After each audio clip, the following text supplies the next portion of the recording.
ሰላም ጤና ይስጥልኝ ውድና የተከበራችሁ የእጽብ ድንቅ ሚዲያ ተከታታዮች በሙሉ እንዴት ናችሁልኝ? እኔ በጣም ደህና ነኝ፣ እግዚአብሔር ይመስገን። ዛሬ ሩታዬና ኤፍሬም እንግዲህ በአዲስ ቪዲዮ መጥተው ነበረ። በኤፍሬም ቤት ሩታዬ ለምንድን ነው በራስሽ ቤት የማትመጪው? ግን በራስሽ ቻናል ለምንድን ነው የማትለቂው? እነዚህ ሰዎች እኮ እየተጠቀሙብሽ ነው የኔ ቆንጆ፣ መጠቀም አለብሽ። ከደከመሽ አይቀርም ከተናገርሽ አይቀር በቤትሽ ሁሌም በቤትሽ ቪዲዮ ለምን እንደማትለቂው እኔ በጣም ይገርመኛል ማለት ነው። ለምንድን ነው? ስለዚህ በራስሽ ቤት ነው የለን። እናም እንግዲህ በአብርሽ ላይ ያለው የፍች ክስ ውሳኔዋን እንግዲህ እንደወሰነች ነው፣ ወደኋላ አላለችም። ኤፍሬምም እባክሽን ተይ ሩታዬ፣ ይሄ ነገር ቢቀር ይሻላል ብትስማሙ ለልጃችሁም ስትሉ ብሎ እንግዲህ ሩታዬን እየጠየቃት ነበረ። ሩታ ግን ምንም ይሄን ጉዳይ የማቆመው ነገር የለም፣ ትክክለኛ ውሳኔ ነው እየወሰንኩ ያለሁት፣ በቃኝ እና ከመውለዴ በፊት ማስተካከል አለብኝ፣ ከወለድኩ በኋላ ወደዚህ ወደዛ ማለቱ ላይመቸኝ ይችላል ብላለች ማለት ነው። እንግዲህ ምንድነው የሚባለው መሰላችሁ? እኔ በበኩሌ ማለት ነው እሷ የወሰነችበትን ነገር ያሰበችውን ነገር ታይ ማለት አይቻልም በነገራችን ላይ። ምክንያቱም የሚጠቅማትንና የሚጎዳትን በደንብ ጠንቅቃ ስለምታውቅ ማለት ነው፣ ታውቃለች ቁም ነገር ማለት ነው። እንደምታዩት አብርሽ ከጓደኞቹ ጋር ዘና ፈታ እያለ እየበላ እየጠጣ ቡታጅራ ላይ እየጨፈርም አይተናል። ብዙ ነገር እያከበረ አይተናል።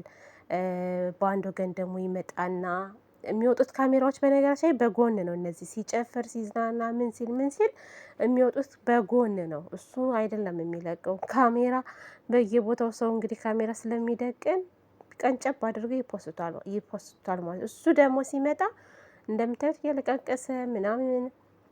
ባለፈው አሁን ቤቱ ሊበላይ ነው፣ ቤት አልቀመጥም ብሎ ሆቴል ነበር ለትንሽ በነገራችን ላይ ሆቴል ውስጥ እኮ ማለት ነው ሾርት መከራየት ትችላላችሁ። ለአንድ ሰዓት ምናምን ሆቴል ገብታችሁ ቪዲዮ ትሰራላችሁ፣ ትወጣላችሁ ከፍላችሁ። እንደዛ እንደሚቻል አታውቁም? እንደዛ ነበር ከነ ቤላ ጋር ሲያስመስሉ የነበሩት ሾካ ኮቻ ቤላና ብሩክ የሚባሉ ሌቦች። ወይኔ አምላኬ ሆይ ይቅር በለኝ። እና ከዛ በማግስቱም ደግሞ ሲመጣ ታመመ ተብሎ ራሱን በሻሽ ጠራርዘው እነ ሄርሜላ እንግዲህ ሄርሜላ ምግብ አምጥታ እያሻሸች እየደባበሰ ስታጎራርሰው ነበር። እሱን አየን። ከዛ ደግሞ ድጋሚ ደግሞ ጭፈራ ቤት አየ ነው በሌላ ተፖስቶ። ትናንትናም እንደምታዩት ከሄርሜላ ጋር ሲቆራፈዱ ነበር የመጡት፣ አብሮ ሲቆራፈዱ እንደፈለጉ ማለት ነው። እና እሱ አለም ዘጠኝ ላይ ነው ያለው። አብርሽ የሚመጣው እዚህ ጋር ካሜራ ላይ እንጂ የሚያለቃቅሰው ምንም የሆነው ነገር የለም። እና ቤተሰብ ይቅርታ አድርጉልኝ እሺ፣ አዛጋኝ ምን ሆኜ ነው? በስመ አብ ወወልድ ወመንፈስ ቅዱስ ዱካክ ላይ ነው ያለሁት። እና ሩታዬ መጠንከር አለብሽ እኔ ቆንጆ።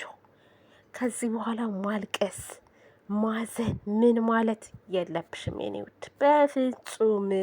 አሁንም እሱ ቀብረር እያለ ሲፈልግ ልታረቃት ይላል ሊመጣና ሲፈልግ ደግሞ እዛ ከሄርሜላ ቂጥ አይወጣም። ሄርሜላ ቂጥ ላይ ተወትፎ ነው የምናየው። እንግዲህ እንደምታዩት ነው።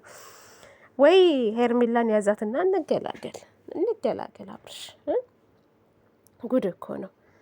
እና ሩታዬ ውሳኔዋን ተመችቶኛል። በነገራችን ላይ ከሩታ ጎን ልንሆን ይገባል። በቃ ሴት ልጅ ስትገፋ፣ ስታለቅስ፣ ስታዝን ማየት የለብንም።